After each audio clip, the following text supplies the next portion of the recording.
हुं हुंकारेशवारूढे नीलनीरजलोचने त्रैलोक्यैकमुखे दिव्ये कालिकायै नमोऽस्तु ते। प्रत्यालीढपदे घोरे मुण्डमाला प्रतिलम्बिते खर्वे लम्बोदरे भीमे कालिकायै नमोऽस्तु ते। नवयौवनसम्पन्ने गजकुम्भोपमस्तनी वागीश्वरी शिवे शान्ते कालिकायै नमोऽस्तु ते। लोलजिह्वे हरालोके नेत्रत्रये विभूषिते घोरहास्यत्कटाकारे देवी कालिकायै नमोऽस्तु ते। व्याघ्रचर्माम्बरधरे खड्गकृतककरे धरे कपालेन्दीवरे वामे कालिकायै नमोऽस्तु ते। नीलोत्पलजटाभारे सिन्दून्द्रेन्दुमुखोदरे स्फुरद्वक्त्रौष्टदशने कालिकायै नमोऽस्तु ते। प्रलयानल ध्रुमाभे चन्द्रसूर्याग्निलोचने शैलवासे शुभे मातः कालिकायै नमोऽस्तु ते। ब्रह्मशम्भुज लोघे च शवमध्ये प्रशंसिते प्रेतकोटिसमायुक्ते कालिकायै नमोऽस्तु ते।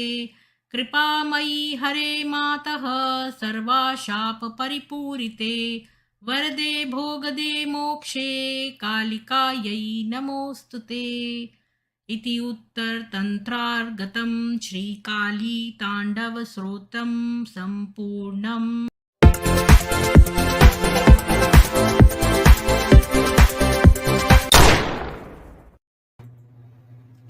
सभी को सुप्रभात और जय माँ काली। आज एक्चुअली में एक्स बी के आलोक जी हैं, इनको आना था तो मैं भूल गई थी और फिर मुझे किसी और का इनविटेशन आ गया, वो एक समर्पित ब्रह्म कुमारी का, तो मैं उनके उसका बना लिया। फिर वो डर गई तो वो नहीं आई और अब मैंने दूसरा वाला ये खोल लिया है और वो जुड़ने वाले हैं।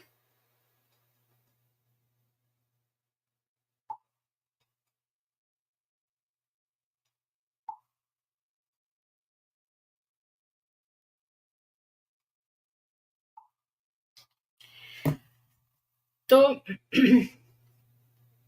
अविनाश शिंदे जी आपको राम राम, स्वामी जी राम राम, इंदिरा जी राम राम, गुजराती सीकर जी राम राम, रागिनी मेकओवर जी आपको भी जय महाकाल, सिंपली मैन जी राम राम, गुजराती साधक जी आपको भी Ram Ram, Siberian husky lovers कुछ अच्छा भी बोलो। इसका क्या मतलब है कि कुछ अच्छा भी बोलो? अगर बहुत सारे पीड़ित हमारे पास हैं और अगर किसी में बहुत बड़े बड़े दोष नजर आ रहे हैं तो हम अच्छा क्या बोलें? अगर कोई लुटेरे हैं लोग, तो मैंने ये तो बोला ही नहीं कि ब्रह्म कुमारियां बुरी हैं, वो बेचारी तो खुद विक्टिम्स हैं। जय मां सरस्वती जी। रेडियो पन्ना जी आपका स्वागत है जी। मैंने आपका नाम आलोक जी रखा है यहाँ पर, तो आपका स्वागत है जी। आप वही हैं जो जिनका नाम लिखा है आलोक जी?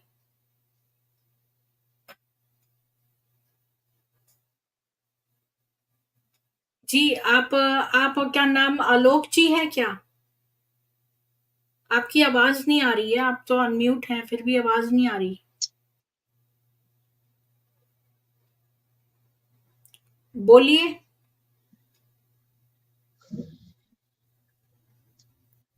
आपकी आवाज नहीं आ रही है। आपको मेरी आवाज आ रही है? हाँ आ रही है। क्या आप आलोक जी हैं? हाँ मैं आलोक बोल रहा हूँ। अच्छा जी। तो आपका स्वागत है।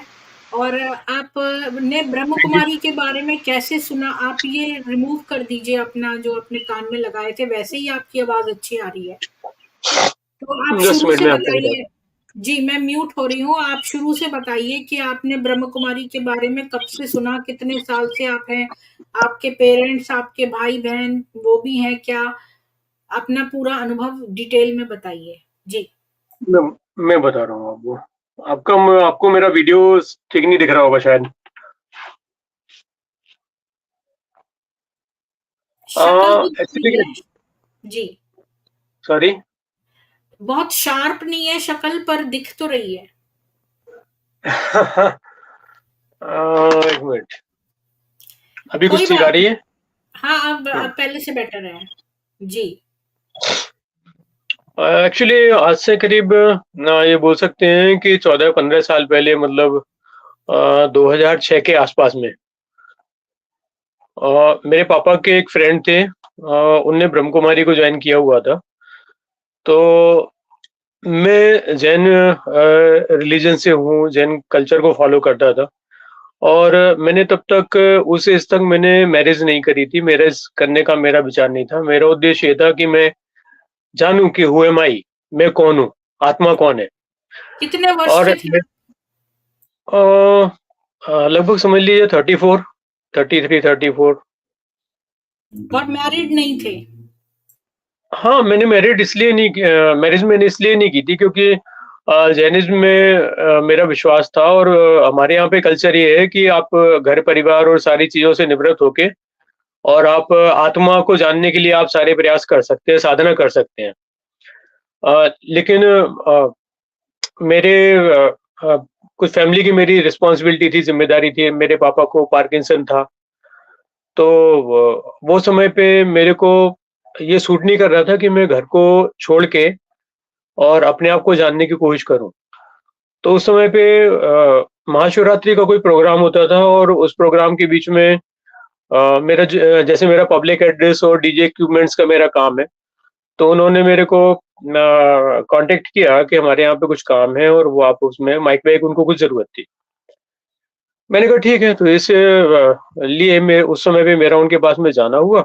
और जाना हुआ तो वहाँ पर जाके मैंने समझा कि काफ़ी साफ-सुथरे और बहुत शांति के तरीके से वो लोग मेडिटेशन का, ध्यान का अभ्यास करते हैं। तो अ, मेरे को उसमें जानने का हुआ। मैंने जो मेरे पापा के फ्रेंड थे, मेरे अंकल, उनसे मैंने पूछा तो उन्होंने बोला कि हम यहाँ पे सुबह के समय में यहाँ मेडिटेशन करते हैं। और मेडिटेशन करने पे शांति का अनुभव होता है और वो बहुत सारी चीज़ें जिनके बारे में मैंने सुन रखा था, लेकिन मैंने कभी उन चीज़ों का अनुभव नहीं किया था। मैं चाहता था कि मैं इसके साथ में जो ज़िम्मेदारी मेरी है, इसके साथ में मैं वो भी कर पाऊँ। तो मैंने उनको जॉइन कर लिया और जॉइन करने के साथ में मैंने वहाँ पर जो हमारे यहाँ लोकल में आश्रम है, मैंने वहाँ पे जाना शुरू कर दिया। और समय निकलता रहा, एकदम कंटिन्यू ना करके मैं कभी-कभी नहीं भी जाता था। और वहाँ पर जो उनके डिस्कशन होते थे, एक्चुअली मैं उनमें इसलिए नहीं जुड़ पाया क्योंकि मेरी रिलीजियस बिलीफ जो है वो अलग तरीके की है। जैनिज़्म या जैनों का जो कल्चर है वो किसी थर्ड पार्टी या किसी ऐसे भगवान को जो संसार का या जगत का कुछ करने वाला है या बनाने बिगाड़ने वाला है, ऐसा जैन दर्शन नहीं मानता। तो मेरा उस उनका जो थ्योरेटिकल उनके डिस्कशन थे, उस समय पे मेरा उनमें मन भी नहीं लगता था और मैंने उसमें डीपली जाने की कोशिश भी नहीं करी। मेरा सिर्फ़ यही था कि मैं सिर्फ़ ये मेडिटेशन के द्वारा मैं जान पाऊँ कि मैं कौन हूँ। और मेरे को जानने के बाद में अगर आत्मा को जानने से परमात्मा जानने में आता है और जीवन सफल होता है या सुखी सुखी होते हैं, तो वो होना चाहिए। मेरे को एक रास्ता ये इसके पैरेलल समझ में आया, जो मैं चाह रहा था। मैंने इनको जॉइन किया और 3-4 साल का समय निकलता गया। उसके बाद में कुछ सर्कमस्टेंस ऐसे हुए, जैसे मेरे पापा की हेमरेज के कारण डेथ हुई। और मेरे परिवार में उस समय पे कुछ मेरे रिलेटिव हैं, तो उस समय पे तो इनको मेरे पिता। ऑब्जेक्शन नहीं था आपके अपने जो कल्चर के जो आपके बिलीफ्स थे, इनसे क्लैशिंग थे, तो इनको प्रॉब्लम नहीं थी? या आपने उनसे डिस्कस ही नहीं किया? नहीं, नहीं, नहीं, उनको प्रॉब्लम थी और वो मेरे से बोलते थे कि आप माउंट आबू जाने के लिए उन्होंने मेरे को बोला था कि आप वहाँ पर चलें, वहाँ पर जाएँ। तो चूँकि मैं अपने फैमिली में बड़ा हूँ और उस समय पे मेरे पापा थे, उनको पार्किंसन था, मैंने आपको बताया। तो मैं इस स्थिति में नहीं था कि उनको छोड़ के मैं कहीं और पे जा पाऊँ। तो मैंने उनसे कहा कि मैं जिस लेवल पे हूँ और जो जैसा चल रहा है वो चल रहा है।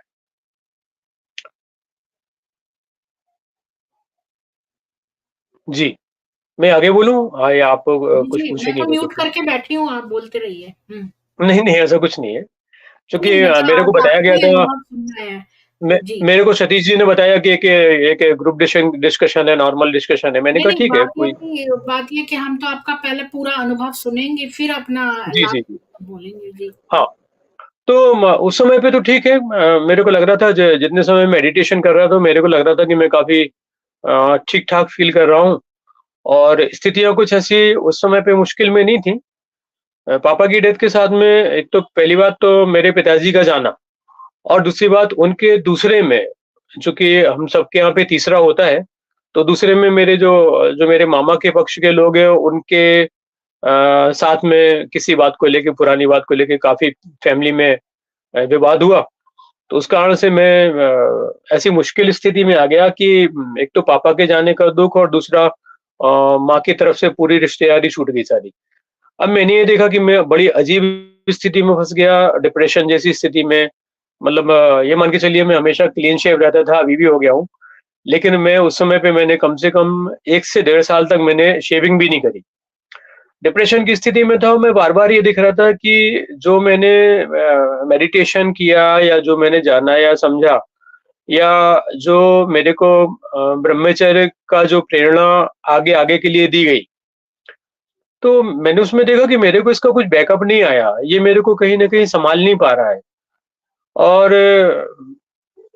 मैं काफ़ी मुश्किल में फ़ील करता रहा और उसके लगभग 1 साल बाद में मेरे को फिर कन्वल्ज़न या सीज़र डिसऑर्डर मेरे को एक प्रॉब्लम हो गई, जिस कारण से मेरे को रात में सोते वक़्त 11:30 से 12:30 के बीच में मेरे को नींद में झटके आते हैं और मैं उसका ट्रीटमेंट ले रहा हूँ पिछले 12 साल से 13 साल से और जाना तो मैंने इनमें बंद ही कर दिया था क्योंकि मेरे को लगा कि ये सारी सब बातों का खेल है पूरा और उसमें थ्योरेटिकल तो मेरा कोई इश्यू उनके साथ में था नहीं और माउंट आबू में कभी गया नहीं और मेरा कभी जाने का आगे हुआ ही नहीं, इसलिए नहीं हुआ क्योंकि मैं जो चाहता था मेरे को शायद लगा कि वो सारी बातें जो है वो कल्पना या काल्पनिक बातें हैं। और जस्ट अभी 1-2 दिन पहले ये एक संयोग कह सकते हैं। माउंट आबू में ये वो पैसे भी माँगते हैं कि आप इतने पैसे दो तो हम ले जाएँगे उनकी बस वग़ैरह? हाँ, ऐसा होता होगा लेकिन अगर मैंने उनसे बोला होता कि मैं माउंट आबू चलूँगा आपके साथ में, तो शायद ये बात आती।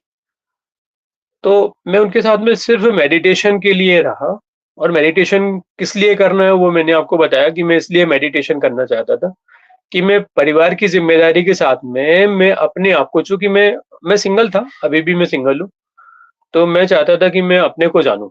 मेरा मेन उद्देश्य ये था और हमारे यहाँ पर जो सिस्टम हमारा हम जैन लोगों का उसमें कहीं पर इस बात की गुंजाइश नहीं रहती है कि आप पारिवारिक ज़िम्मेदारियों के साथ में आप अपने आप को जान पाएँ। उसमें सीधा एक ही रास्ता है कि आप निवृत्त हो जाएँ, परिवार को छोड़ दें और संन्यास ले लें या उनके साथ में रहें, तो फिर आपका सारा टाइम उनके लिए होता है।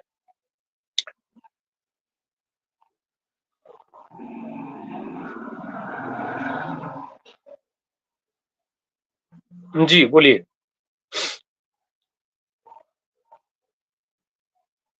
आपको आवाज़ आ रही है मेरी? जी, मेरे को पक्का आवाज़ आ रही है। तो आपने जाते रहे तो आपको प्रॉब्लम नहीं थी कि लाल बत्ती की तरफ देखना, आँखें खोल के मेडिटेट करना, उसमें आपको कोई प्रॉब्लम नहीं हुई? नहीं एक्चुअली कुछ चीज़ों में शिव वो बाबा बोलते पे थे। ध्यान करना, शिव बाबा पे ध्यान करना, जब शिव बाबा है कौन? ये लेखराज, इसके बारे में आपने नहीं पढ़ा या जाना? नहीं नहीं, नहीं मैंने पढ़ा था। मैंने पढ़ा था इसके बारे में, सामान्य जानकारी मैंने ली थी लेकिन मैं आपसे बता रहा हूँ कि 2 चीज़ें होती हैं, एक होता है आपकी श्रद्धा होती है और एक होता है आपका श्रद्धा के साथ में व्यवहार, उसका आचरण बोलते हैं। तो आचरण तो मेरा था कि मैं मेडिटेशन में चाहता हूँ, मेडिटेशन करना चाहता हूँ क्योंकि मेरे यहाँ शहर में आज भी मेडिटेशन का कोई सेंटर नहीं है यहाँ पर, आज भी नहीं है। तो कोई भी अगर मेडिटेशन करना चाहेगा तो ब्रह्म कुमारी में जा सकता है, वो मतलब उसके लिए एक ही एकमात्र वो है।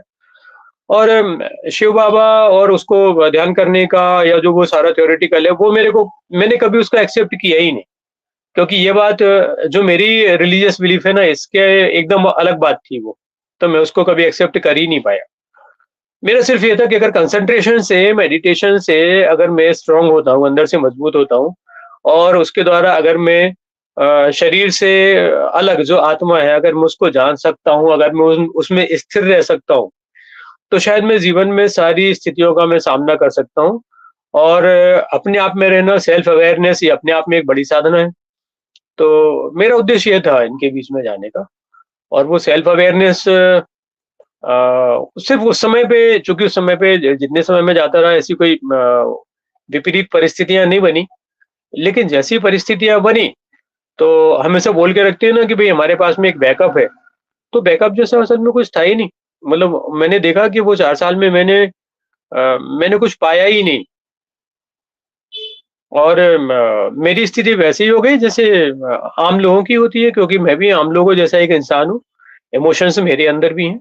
अगर दुःख होता है तो दुःख होता है और खुशी होती है तो खुशी होती है। और मैं ये मानता हूँ कि किसी चीज़ को किसी तरीके से डाइवर्ट करना या उसको किसी तरीके से रोक के रखना, ये शायद मानव जीवन का या मनुष्य के लिए सबसे बड़ा गुनाह है, सबसे बड़ा अपराध है। किसी इंसान को मानसिक रूप से किसी और तरफ डाइवर्ट करने की कोशिश करना या उसको कहीं न कहीं उसको क्या बोलना चाहिए उसको चीट करने की, उसको ठगने की कोशिश करना। मैं तो ये बोलता हूँ। मेरा ये काफ़ी मेरा भाग्य बहुत अच्छा रहा कि मैं बहुत लंबे समय तक उनसे नहीं जुड़ा रहा और मेरे को उनको छोड़े हुए कितने समय एक तक जुड़े लंबा रहे अरसा हो आप? गया। कितने समय तक लगभग 4 जुड़े रहे? ल लगभग 4 साल में रहा। अच्छा। जी। तो उन्होंने इस बीच में आपने कितना पैसा दिया? पैसा मेरे का देने का नहीं था, मैं उधर पे जो माइक और सिस्टम इससे रिलेटेड जो भी व्यवस्था होती थी, जो भी मेरा सहयोग होता था, मैं कर देता था उसके लिए। बहुत छोटा-सा आश्रम है यहाँ पर, मतलब बहुत ज़्यादा जगह नहीं है। एकदम बिल्कुल छोटा-सा है, बहुत थोड़े से लोग आप जाते हैं मध्य मतलब प्रदेश में हैं? आप मध्य प्रदेश में हैं? हाँ, हाँ, हाँ, ये मध्य प्रदेश में है। तो वहाँ पर सारे जो तक लगभग 30 सेंटर तो ओम प्रकाश नाम के आदमी के अंडर में हैं। तो वो अब ओम वो प्रकाश ने के बारे में अखबार में भी आया था कि कोई ब्रह्म कुमारी को उसने बोला था कि एक और ब्रह्म कुमारी है वो जरा ज्यादा ही वो उछल रही है तो इसको ये पुड़िया दे देना, खाने में मिला देना। तो उसने मना कर दिया तो उसने उसको ले जाके तहखाने में माउंट आबू में पिटवाया, 4 दिन तक भूखा रखा। ये सब बातें अखबार में आई थी, मैंने अखबार की कटिंग दिखाई थी। हो सकता है अगर वे जैसे बहुत दूसरे लोग थे मेरे साथ में और राकेश बहुत और सारी बहुत जो सारे लोग अभी दादियां भी थी जाते हैं, अभी भी माउंट जुड़े आबू हुए हैं की, उनसे। लेकिन माउंट अगर आबू मैं की जो दादियाँ थी उन्होंने उस उन ब्रह्म कुमारियों दोनों जो पुष्पा और प्रभा ये दोनों का उन्होंने साथ नहीं दिया। और क्योंकि जो ओम प्रकाश था वो उसने इंदौर सेंटर और ये 30 सेंटर उसके अंडर में आते हैं।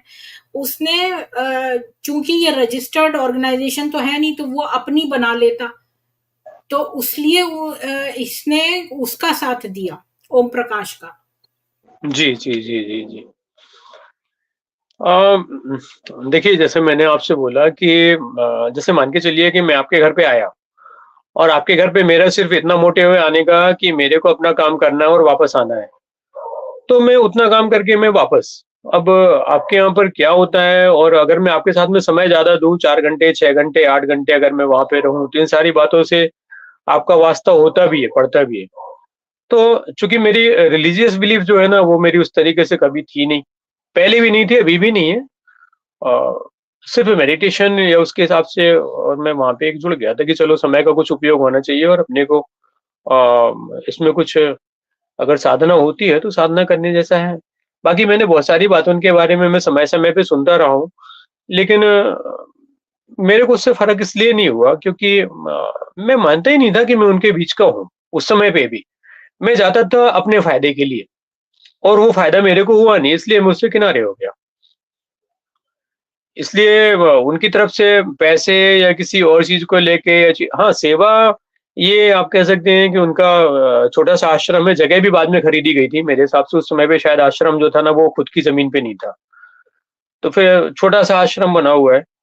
तो मैंने कहा चलो भाई इतना तो सारा मेरा काम है, तो मैंने कहा मैं इनको इतना तो सपोर्ट कर सकता हूँ।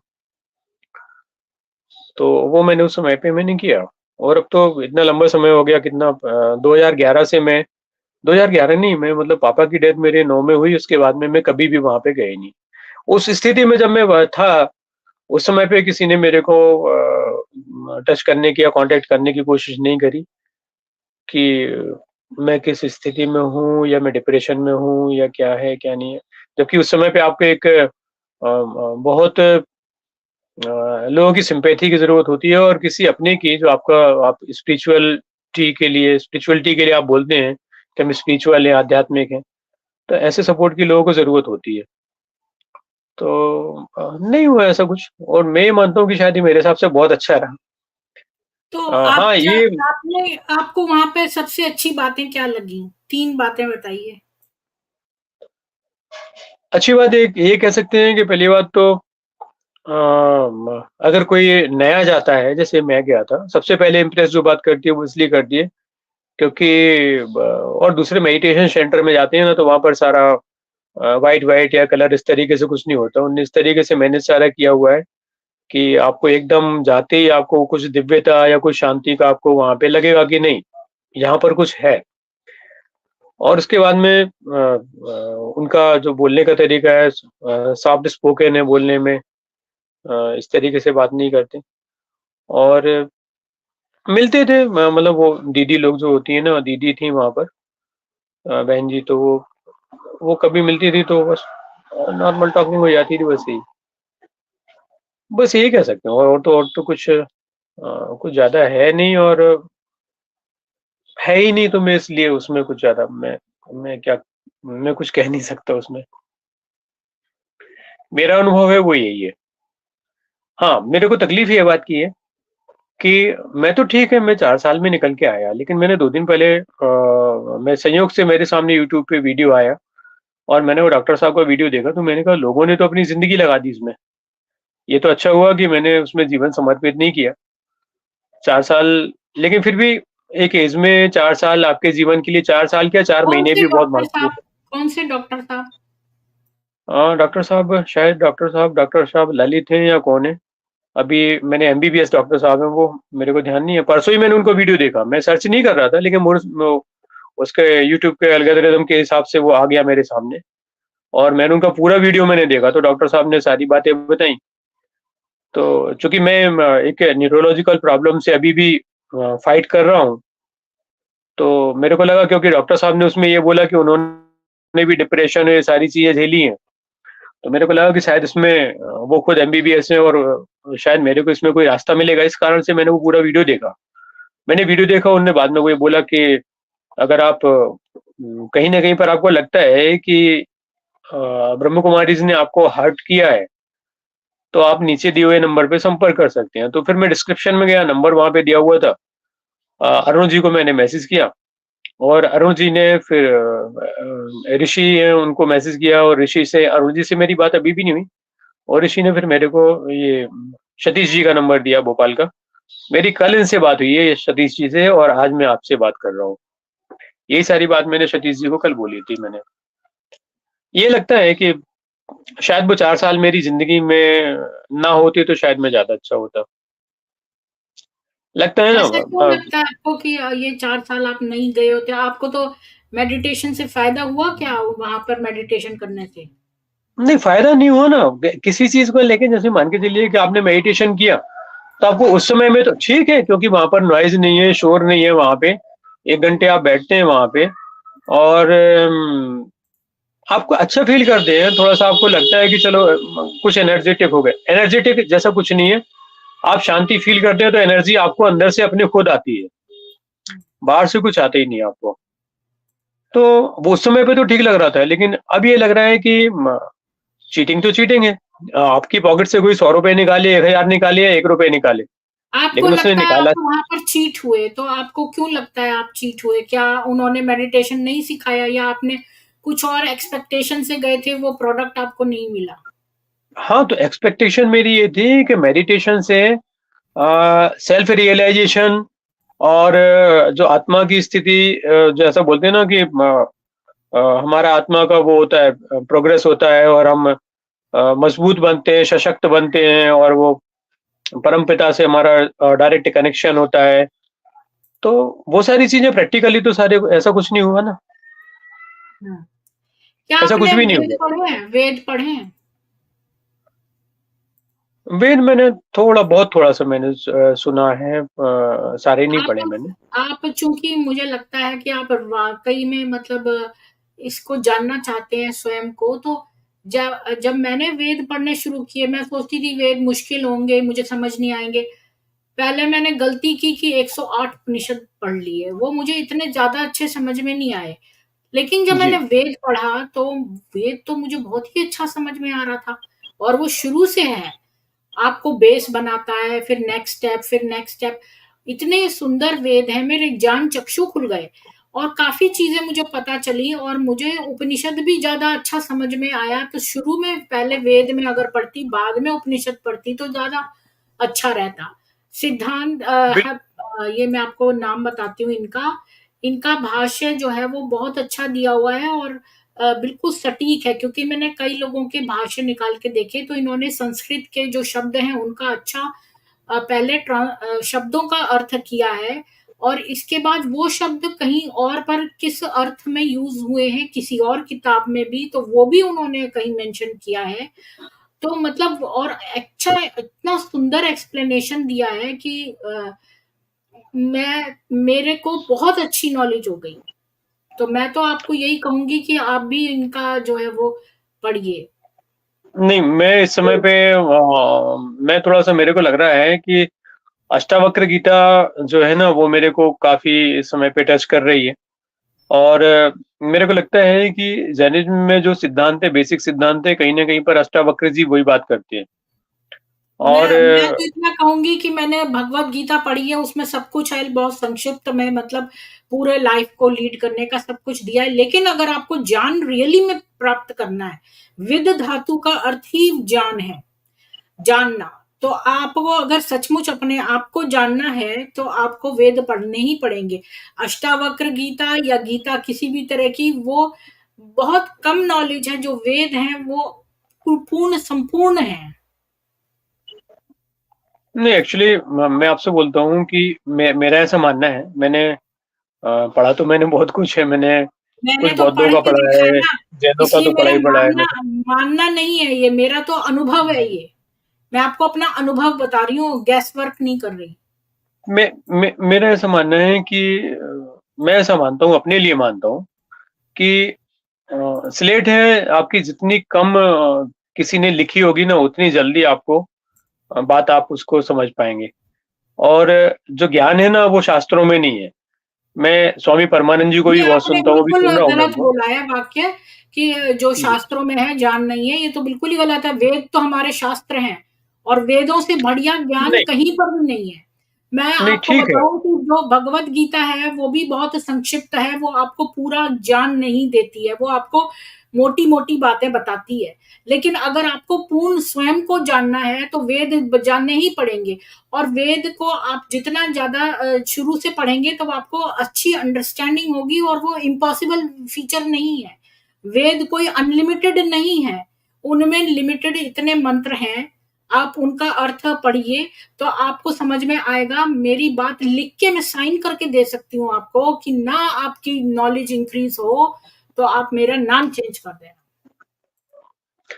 नहीं, आप मैं आपकी जो बात है, मैं उसका सम्मान करता हूँ, और ये आपका अनुभव अपना खुद का अनुभव हो सकता है। मेरा अनुभव मैं फिर भी मानता हूँ, मैंने अभी तक जो भी पढ़ा लिखा है, जो कुछ भी है, कम पढ़ा या ज़्यादा पढ़ा, वो बात मैटर वो नहीं है। मैं मानता हूँ ज्ञान जो है ना, वो बाहर से नहीं आता।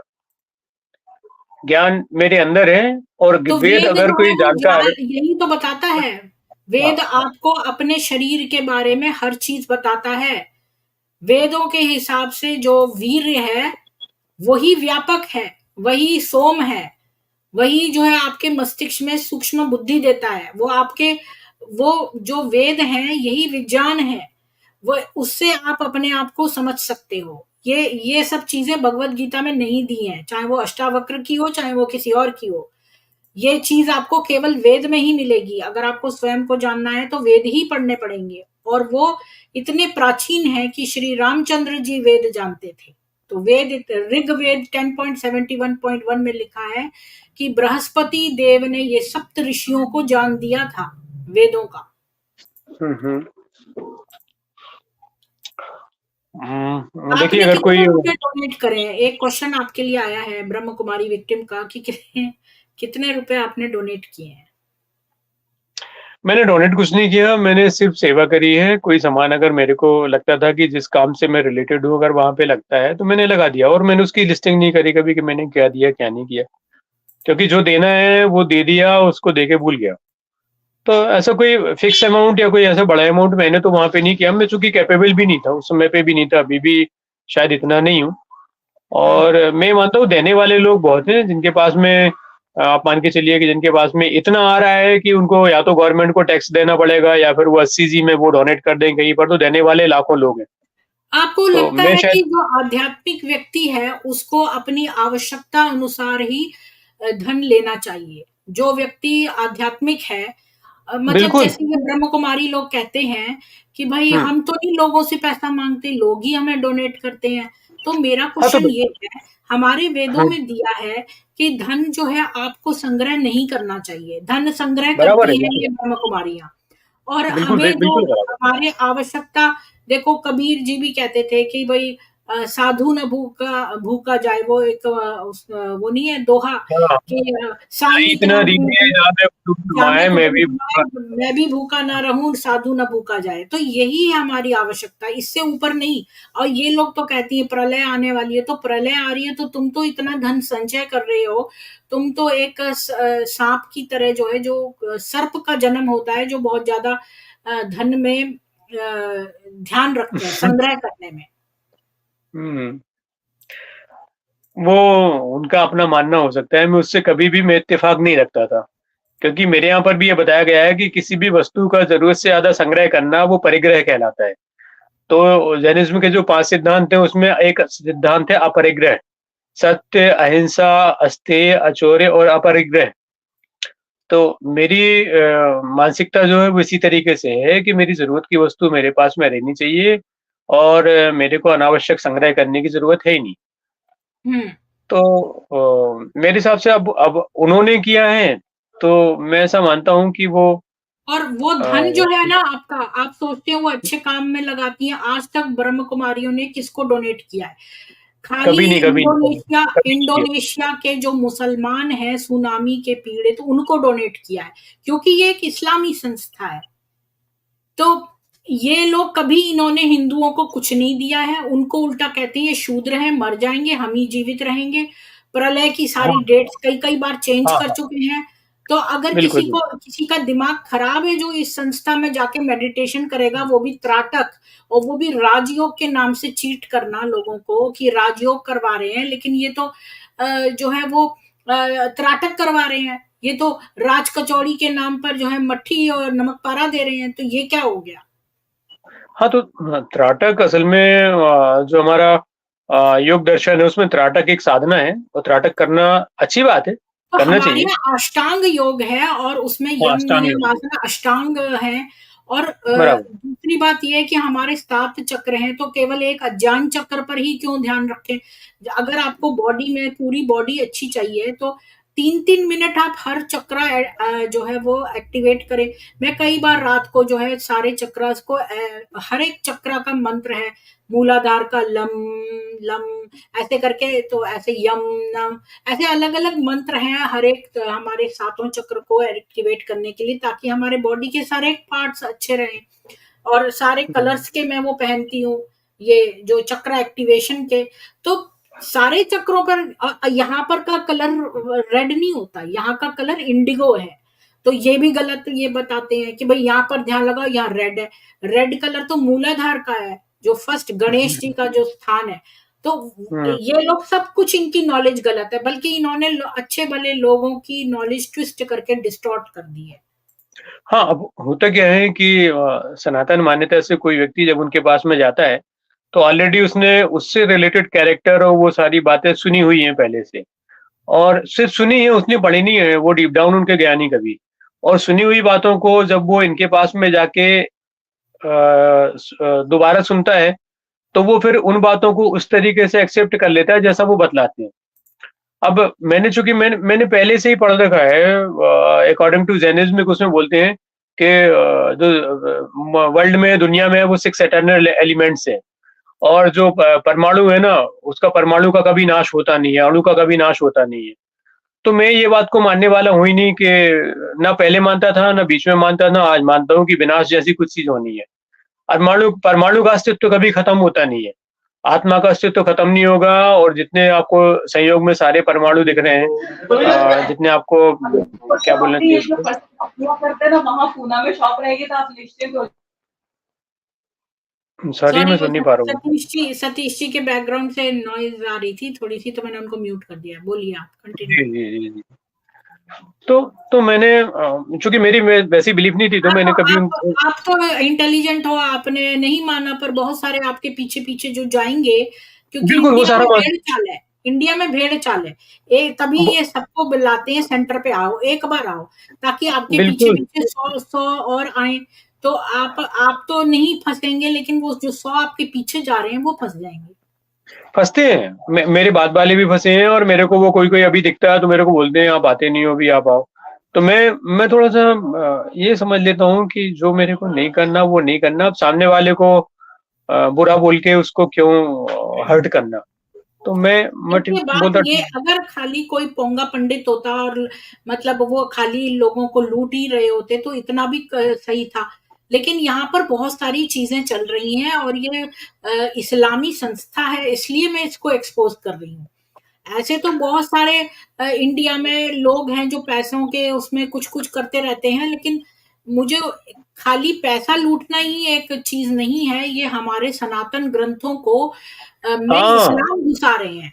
अब इन्होंने एक्चुअली भगवत क्या है, गीता में आपने जो अध्याय हमारी 2 में, जो हमारी अध्याय 2 सनातन मान्यता है ना, सुनिए, सनातन सुनिए, मान्यता के अलग, एक बात और कहता हूँ, सनातन मान्यता से अपोजिट, ये अपना जो इनका पूरा क्या बोलते हैं, पूरा जो इनका नहीं, सिद्धांत इन्होंने है, जो अध्याय थ्योरी है। 2 में लिखा है अल्लाह अव्वल दीन सत्य सनातन, तो इन्होंने अल्लाह को ठूसने की कोशिश की है सनातन में।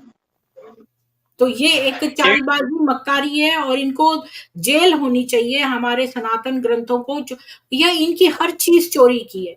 इनकी मुरली में कुछ भी ऑथेंटिक नहीं है, सब सनातन ज्ञान है, बिना क्रेडिट दिए ये चुरा लेते हैं। बिल्कुल बिल्कुल बिल्कुल। और मेरे को एक बात याद आ रही है, जैसे मैंने शुरू शुरू का मेरे को एक बात याद आई है कुछ। मैंने उनको, जब मैं शुरू शुरू में जाता था, मैंने उनसे पूछा कि आप ऐसा कैसे बोलते हो कि इंसान जो है ना, मनुष्य मरेगा तो मनुष्य मर के मनुष्य बनेगा फिर से वापस। मैंने इनसे पूछा, आप ऐसा कैसे कह सकते हो। तो इन्होंने मेरे को एक ऐसा बोलते हैं ना, उसको तर्क बोलते हैं और कुतर्क बोलते हैं। तो अब चूंकि ये बात सच्ची नहीं है, क्योंकि 84 लाख जन्म गतियां हैं, उसमें इंसान को अपने कर्म कर्तव्य के हिसाब से जन्म लेना पड़ता है। जरूरी नहीं है हम आज इंसान है तो कल के दिन गधे और कुत्ते नहीं बनेंगे, बनेंगे, बन सकते हैं। तो ये शास्त्रों में है, सारे शास्त्र ग्रंथों में ऐसा बताया गया है। तो मैंने उनको पूछा, तो जब इनने मेरे को ये बोला कि आप ये बताओ कि गेहूं के पेड़ से गेहूं निकलेगा या चावल निकलेगा। तो मैंने इनको बोल दिया, मैंने कहा ठीक है, गेहूं के पेड़ से गेहूं निकलेगा, मतलब ह्यूमन बॉडी से अगर कोई जन्म लेगा तो इंसान ही जन्म लेगा, उससे गाय और भैंस जन्म नहीं लेगा। लेकिन मनुष्य मर के वापस मनुष्य बनेगा, ये बात कहाँ सिद्ध होती है। तो इनके तो हिसाब से जो जानवर हैं वो जानवर ही बनेंगे, तो फिर कर्मा थ्योरी कहाँ रही? हाँ, फिर तो कर्म थ्योरी नहीं रही। इनका तो वो जानवरों तो, का स्वर्ग नरक अलग है क्या? ये हाँ, वाली मैंने आत्मा उनको कहाँ बोला, जाए? मैंने बोला था, मैंने कहा जानवरों ने ऐसा कौन सा पाप किया है कि बेचारे वो हमेशा जानवर ही रहेंगे, उनको कभी मनुष्य बनने का मौका नहीं मिलेगा। और मैंने कहा इंसान ऐसा क्या करेगा कि वो अब मनुष्य बन के मर के मनुष्य बनेगा, तो वो तो ब्रह्म कुमारी संस्था में जाए तब भी बनेगा और ना जाए तब भी बनेगा। ऐसा तो है नहीं कि नहीं ब्रह्म कुमारी ज्वाइन करेगा तो मनुष्य बन के मनुष्य तब मरेगा और बोले, मनुष्य बनेगा, ऐसा तो है नहीं। तो क्या ये सारी बोले? चीजें जो है ना, ये तो एकदम बिल्कुल गलत बात है ना। जो कहीं पर मेरे को लगता है, ना तो सनातन में, न जैन में, न किसी में ऐसा, किसी भी कोई भी फिलहाल मैंने धार्मिक मान्यता में मैंने ऐसा कभी ना तो पढ़ा ना कभी सुना। या तो क्रिश्चियन में या मुसलमानों में ऐसा होता है कि मनुष्य जो है वो मरता है, पर्दा कर जाता है, और फिर वो कयामत में फिर होता है तो फिर उसको वापस उठता है वो। उनमें नहीं मानते ऐसा कि मनुष्य मर के फिर दूसरा जन्म होता है। जी। तो ये लगभग वैसी ही बात है कि मनुष्य बन के मर के मनुष्य बनेगा, मतलब वो तो फिर आप तो दूसरी गतियों काफ़ी में। तर्क कर लेते हैं और आप बुद्धि रखते हैं, तो ऐसे लोग आप अच्छे कैंडिडेट नहीं है ब्रह्म कुमारी के लिए। उनको ऐसे लोग चाहिए जो बस जो बस उनकी बात को माने। अच्छा, आप एक बात बताइए कि क्या आप चाहते हैं कि लोग आपसे क्वेश्चन पूछे नीचे से, या मैं उनको ऊपर बुला लूं पैनल पे? मेरे से हाँ। नहीं पूछ सकते हैं, मतलब अगर कोई मतलब कोई माइक किसी ने ऑन कर नीचे रखा है और नीचे से मेरे से पूछे या ऊपर आके पूछे? ऊपर आके मतलब मतलब ये पैनल पे, मतलब आप उनसे बातचीत करना चाहे कोई आपसे, तो ऊपर आके बातचीत करें या नीचे कमेंट में क्वेश्चन पूछे? नहीं, ऊपर आके पूछ सकते हैं मेरे से, कमेंट में ठीक है, मैं तो नहीं मैं कर लिंक पाऊंगा दे क्योंकि देती मैंने हूँ। ठीक है, तो मैं मोबाइल मैंने है ना, लिंक दे मैंने देती एडजस्ट कर रखा है अपने तरीके से। ठीक है, जी तो मैंने लिंक दे दिया है नीचे। इसको मैं पिन कमेंट में डाल देती हूँ। जो भी ऊपर आके बातचीत करना चाहते हैं, मैंने अब आ सकते हैं। कुछ लोग आना चाहते थे शुरू में, पूछ रहे थे जी लिंक मैंने लिंक भी डाल दिया है पिन कमेंट में, जी। तो कोई भी आ सकते हैं और बातचीत कर सकते हैं। अब मैं जी। तो ये चाह रहा हूँ कि मैं चूंकि आपको आवाज आ रही है मेरी? हाँ, बिल्कुल मैं आ सिर्फ रही है। ये चाह रहा हूँ कि मेरे जैसे बहुत सारे लोग हैं, मतलब परसों तक मेरे को ये लगता था कि सिर्फ मैं ही हूँ अपने तरीके का, जो शायद मैं कहना चाहिए, हमारे यहाँ बोलते हैं ना ऐसा कि ना वो घर का है ना घाट का है। हम्म। तो ये बात मैंने कल सतीश जी को मैंने बोली थी कि भाई मैं तो ऐसा फील करता हूँ, तो उन्होंने बोला कि नहीं भाई सिर्फ आप नहीं हो, ऐसे बहुत सारे लोग हैं। सतीश जी ने ही मेरे को बोला कि भाई 25 साल तो मैंने ही दिए उनको अपने जीवन के। तो मेरे को ऐसा लगा कि शायद मेरी तकलीफ या मेरा जो कष्ट है ना वो इनसे काफी कम है, और इन सबके तो साथ आपको में क्या रहते हुए। कष्ट था? मुझे तो समझ नहीं आया। मुझे तो लगा कि आप तो शुरू से ही उनको ताड़ गए और आपने अपने बिलीव्स भी नहीं छोड़े, तो आपको क्या नुकसान हुआ है? बस 4 साल आपको वहाँ जाना पड़ा, पर आप कहते हो मेडिटेशन करके आपको अच्छा लगा, तो नुकसान क्या नहीं, हुआ? बैकअप नहीं आया ना किसी चीज का, फाइनली रिजल्ट तो नहीं आया ना। हाँ, फाइनली मतलब रिजल्ट क्या इतने आया? साल आपने जो है वो गँवा दिए, मतलब बेकार के अभ्यास में। हाँ, मैं ये बात बोल रहा हूँ कि मेरे को यही लगता है कि वो 4 साल में मैं चीट हुआ। अगर हुँ। उसका मेरे को बैकअप आता, अगर वो कंडीशन जो मेरी बदली थी, मतलब परिस्थितियां विपरीत जो आई थी, अगर मैं उनमें फाइट कर पाता, तो सब कुछ जो कुछ भी था वो सब था। लेकिन मैं शायद ये नहीं बोलता कि मेरे को कुछ गलत हुआ, लेकिन मैं मैंने ये आपको देखा बताऊँ, कि आप तो बहुत सस्ते में छूट गए। हाँ क्योंकि हाँ, ये तो ये बात लोग है। तो पूरा पागल बना के छोड़ते हैं। बहुत सारे लोगों को ये लोग वशीकरण करते हैं, ये लोग नशे की चीज़ें खिलाते हैं। मेरे पास ऐसे लोग आए हैं जो वहाँ पर काम करते हैं। लड़के जो वहाँ काम करते हैं वो बताते हैं कि व्हाइट कलर का पाउडर मिलाते हैं, ये चीनी के पैकेट से, ये कहते हैं चीनी है ये पिसी हुई। बताओ हम्म कि पैकेट से एक जा रहा है, पुणे जा रहा है, अहमदाबाद जा रहा है, तो चीनी भेजने की क्या ज़रूरत है इनको? डिफरेंट डिफरेंट सेंटर्स पर भेजने की कीमत ज़्यादा आएगी, वहीं से नहीं खरीद लेंगे चीनी? तो ऐसा कैसे है? तो ये लोग जो हैं वो मिलाते हैं चीज़ें, और उसमें नींद आती है और खूब सोने का दिल दिल करता है। नारियल की मिठाई में मिलाते हैं।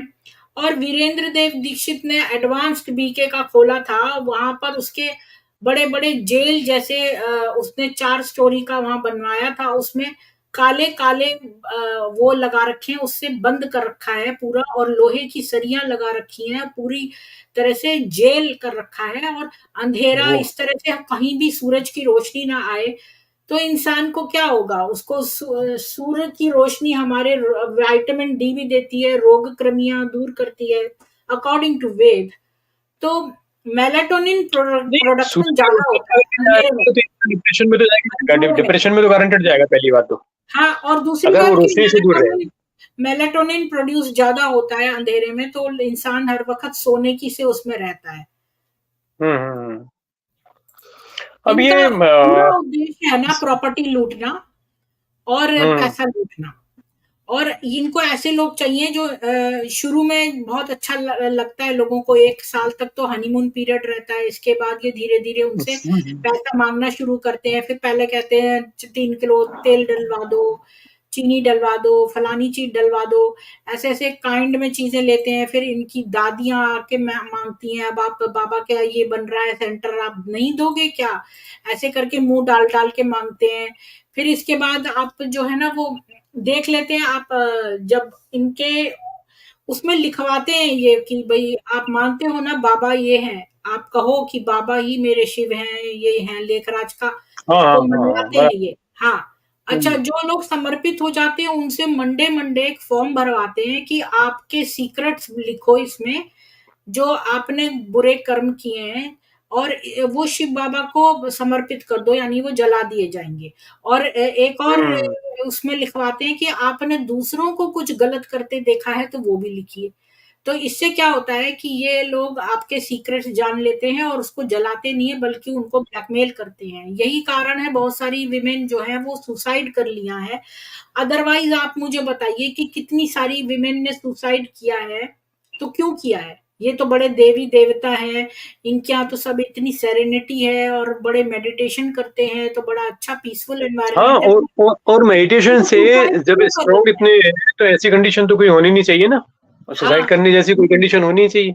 तो एक दो नहीं हुए हैं, बहुत सारे हुए हैं हम्म, सुसाइड। मेरे पास कम हम्म, से कम 4 सुसाइड के रखे हुए हैं, और वीडियोस रखे तो हैं, और ऐसी फोटो निकलती भी नहीं है दिमाग से, एक बार देख लो। बिल्कुल बिल्कुल बिल्कुल, ये जी। सही है जो आपने बोला ना कि मैं बहुत सस्ते में निपट गया, हाँ।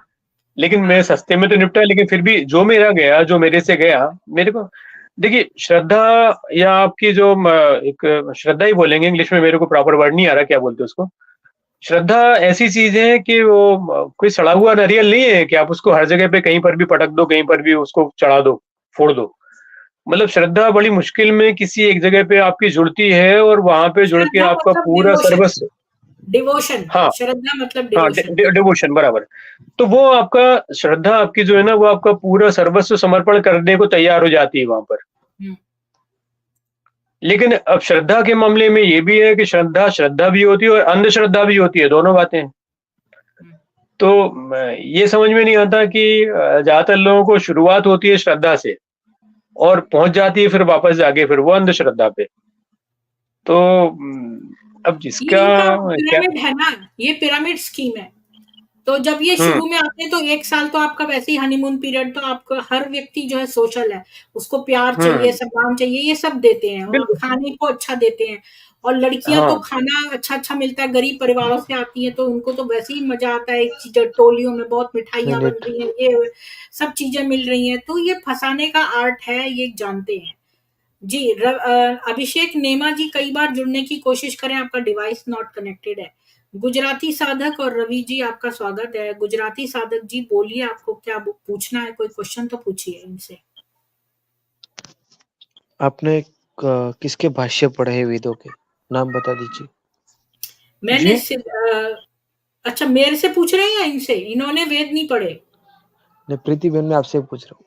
हाँ, मैंने तो पंडित वो है हरिशरण सिद्धांत अलंकार जी। चौखम्बा से प्रकाशित हुआ है क्या? मैं आप मेरे से क्वेश्चन पूछेंगे तो अलग से मेरे से बात करिएगा, मैं वेद डेली पढ़ती हूँ, आप उसमें स्ट्रीम में आइए और पूछिए। अभी आपके कोई ठीक, इनसे आलोक जी से क्वेश्चन है तो वो पूछिए। नहीं आलोक जी से तो प्रश्न नहीं है मेरा। कोई बात नहीं। तो फिर आप वेद के मेरे स्ट्रीम में आके वहां पर पूछिएगा वेदों पर क्वेश्चन। जो मैंने आपको बता दिया, पंडित हरिशरण सिद्धांत अलंकार जी हैं, जिनका भाष्य बहुत अच्छा लगा मुझे। बहुत सारे भाष्यों को मैंने देखा और परखा, और इनका बेस्ट है। आज मैंने एक नई बात जानी है। हमारे बाजू में जो आंटी करो क्या बात इसके बारे में? मुझे नहीं पता आप किस बारे में, आप ब्रह्म कुमारी के बारे में बात कर रहे हैं या अपनी कोई और बात कर रहे हैं? हाँ उसी के बारे में। हाँ। तो जो हमारे बाजू में आंटी रहती है वो घर पे ही सेंटर जैसा चलाती है, लोगों को इकट्ठा करती है, ध्यान करवाती है और इसके गीता बारे में पाठशाला। बताती है। हाँ, हम्म। तो जो हमारे बाजू में दूसरी आंटी थी वो आती थी, 4-5 दिन आई। तो हम्म। मैं आज उनके घर पे गया, मैंने बोला आप क्यों नहीं आती, आप क्यों बंद कर दिया आपने आना? तो उन्होंने बताया कि मैं जो लोगों की नज़र उतारती थी, वो मेरा बंद हो गया था, वो हो ही नहीं रहा था मुझसे। और मुझे ऐसा अनुभव हुआ मन के अंदर, जो नाग देवता की वो पूजा करती है, उन्होंने बोला कि आप मत जाओ वहाँ पर। तो लिटरली उन्होंने बंद कर दिया, जो बहन जाती थी उन्होंने। मतलब हमारे देवता भी स्वीकार नहीं करते इनकी जो ज्ञान है उनको। इनका ज्ञान है ही कहाँ, इनकी तो उल्टियां हैं, उल्टियां। हाँ, हाँ, जो भी नखरे हैं उनके, वो हमारे देवता भी स्वीकार नहीं करते। क्योंकि जी आज वो आंटी ने मुझे बताया। जी जी, आलोक नहीं, जी आप बोलिए। हाँ, मैं ये बोल रहा था कि देवता उनको स्वीकार नहीं करते और वो देवता को स्वीकार नहीं करते, दोनों बातें हैं ना। मतलब ब्रह्म कुमारी उन देवताओं को मानने को तैयार नहीं है। देखिए, एक चीज होती है किसी को जी। स्वीकार ना करना, देवों को। एक चीज होती हम्म। है खुद को देव और भगवान बोलना, इसको कहते हैं गॉड कॉम्प्लेक्स। आप साइकाइट्री में पढ़िए कि गॉड कॉम्प्लेक्स हो जाता है लोगों को, तो लेखराज ने अपने को ब्रह्मा से भी ऊपर रख लिया और उसने एक बिल्कुल। स्टेटमेंट, एक मुरली दी कि मैं था जिसने ब्रह्मा को ये क्रिएशन करने को कहा, वो मैं था। इससे बराबर है, ऐसी एकदम मुरलियां बराबर। दी है कि आपके भौचक रह जाएंगे कि कोई बंदा ऐसा दुष्ट हो सकता है। जैसे मोहम्मद था, उसने एक हम्म। हदीस में कहा कि जो भी अल्लाह से माफी मांगेगा तो अल्लाह उसको क्षमा नहीं करेगा, पर जो मोहम्मद से माफी मांगेगा तो अल्लाह उसे क्षमा करेगा। तो ये बिल्कुल बिल्कुल चीज उसने अपने अपना प्लेसमेंट अल्लाह के भी ऊपर कर दिया था।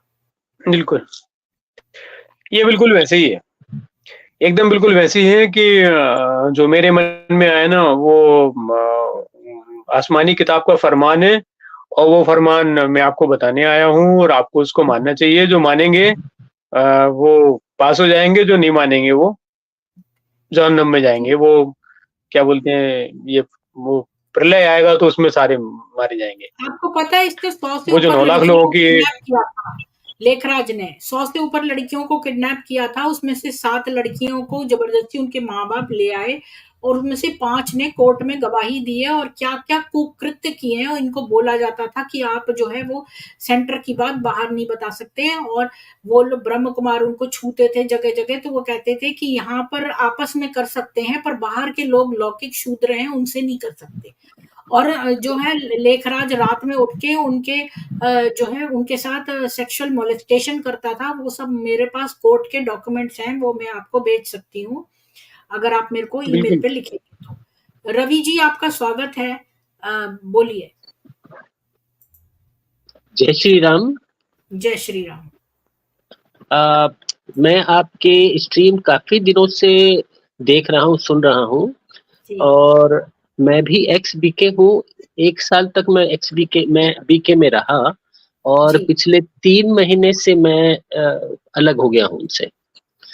और मैंने जो कुछ कुछ देखा है वो इतने शॉकिंग है कि मैं जो है इस ओपन फोरम में बता नहीं सकता हूँ, नहीं, जिसके आप कारण मैं बताइए। आप जिसके देखिए, आपकी वजह से बहुत सारे लोगों की दरअसल में मैं जो जो स्ट्रीम देखते हैं उनकी जी जान बचती है। आप ये मत सोचिए कि वो गंदी बातें हैं, ये गंदी बातें नहीं है, ये सत्य हाँ, है, ऐसी सत्य को करिए। ऐसी ऐसी ऐसी बहुत सारी बातें बताइए। हैं जो मेरे को 4 साल में भी नहीं मालूम हुई, और मेरे को मालूम होंगी तो शायद मैं दूसरों को भी बता पाऊंगा ये बातें। जी जी। तो दरअसल में मैंने जब ज्वाइन किया तो मैं पवित्रता से आकर्षित हुआ था कि भाई इनमें पवित्रता है, सफेद वस्त्र पहनते हैं, सब कुछ है। तो मैं उससे आकर्षित हुआ, और जैसा अभी अब मुझे पता लग रहा है कि ये लोग कुछ ना कुछ खिलाते थे टोली के बहाने, तो उससे मैं बिल्कुल अंधभक्त बन गया था, और बिल्कुल ऐसी ऐसी खिंचाव होता था कि जैसे मैं मुरली सुने बगैर रह नहीं सकता। हाँ तो इस प्रकार की हालत हो गई थी, और पैसे भी मैंने कुछ दिए इनको, कभी 5,000 कभी 2,000, इस तरह करके मैं पैसे भी मैं देता रहा इनको। तो ऐसी अवस्था हो गई, और मैं सेवा में भी बहुत लगा रहता था। तो हुआ ये कि मैंने जो है एक बार ऐसा दृश्य देखा कि ये जो इनकी पवित्रता जो है वो वास्तव में इनका व्यवहार बिल्कुल उनसे अलग है। तो कुछ एक आध दृश्य जो मैंने एक सेंटर में देखे वो भाई और इन लोगों के बीच में, तो मेरा बिल्कुल जो है ये शॉक हो गया मैं। और उस मेरे पास 3-4 इनके ब्लू मूवीज और बी के ब्रह्म कुमारियों की पड़ी हुई हैं। ये आपको क्या लगता है इनके सुसाइड क्यों हुए हैं? क्योंकि ये लोग क्या करते हैं कि बना लेते हैं रील और फिर ब्लैकमेल करते हैं कि अपनी सारी प्रॉपर्टी अपने घर में रिश्तेदारों को बोलो प्रॉपर्टी बेचो, ये करो वो करो, या फिर हमेशा से यूज्ड हो, फिर वो एक बार कर लेती हैं सेक्स, बाद में करना नहीं चाहती हैं तो भी वो फिर सुसाइड कर लेती हैं। जी बोलिए।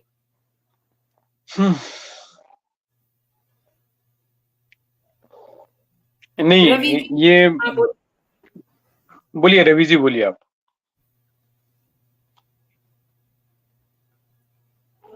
आपने क्या देखा ठीक रवि है। जी, ये बताओ। मैं दिखा नहीं रवि भाई, सकती हूँ, वो तो पॉर्न वीडियोस हैं, वो थोड़ी मैं दिखा सकती हूँ अपने चैनल पे। अरे रवि पर मैं भाई को बोल रहा हूँ, उन्होंने क्या देखा ये पूछ रहा हूँ मैं उनसे, हाँ, रवि वो भाई ड्रॉप को। हो गए हैं, फिर से आ जाएंगे शायद। अभिषेक नेमा जी, आपका डिवाइस नॉट कनेक्टेड है, आप अपने सेटिंग्स में जाके देखिए। मुझे पता है बार बार जुड़ रहे हैं, लेकिन आपका डिवाइस नॉट कनेक्टेड है। मैं कुछ बोलना आपको चाहता हूँ यहाँ किसी पे। हाँ बोलिए बोलिए। मैं बोल रहा हूँ कि जहां तक ब्रह्मचर्य की बात है, चूंकि मेरी एज जितनी हो चुकी है और अभी तक मैं अपने आप में तो मैं प्योर हूँ अभी तक। तो मैं ऐसा मानता हूँ, मेरा जो अनुभव है या मेरे जो मेंटर थे या जो अभी हैं, वो पहले से ही बोलते आ रहे थे और अभी भी बोलते आ रहे थे, बोले बेटा घर में रहना है तो घर के तरीके से रहो, और अगर घर में नहीं रहना है ना तो फिर घर छोड़ दो। घर छोड़ दो मतलब जैसा हमारे यहाँ पे होता है कि आप साधु संत सन्यासी हो जाओ, वो फिर आप फिर समाज में नहीं रहते। आप समाज में रहेंगे तो समाज के तरीके से रहेंगे, जो सिस्टम है उसके तरीके से रहेंगे। ब्रह्मचर्य तक ब्रह्मचर्य आश्रम का पालन करेंगे 25 साल तक, फिर आप गृहस्थ में जाएंगे, फिर आप वानप्रस्थ में, फिर संन्यास में।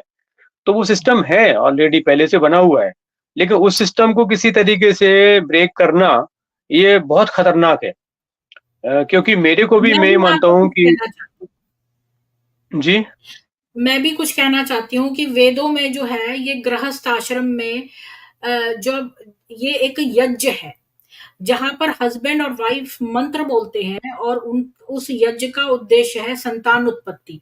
क्योंकि बिल्कुल सनातन में संतान उत्पत्ति करेंगे तभी तो उनको उत्तम संस्कार देंगे और सनातन योद्धा बनाएंगे। अगर बराबर। जो है ये इस्लामी चाल है कि जो सनातनी है उनके बच्चे ना हो और ये लोग ब्रीड करते रहे कॉकरोचों की तरह।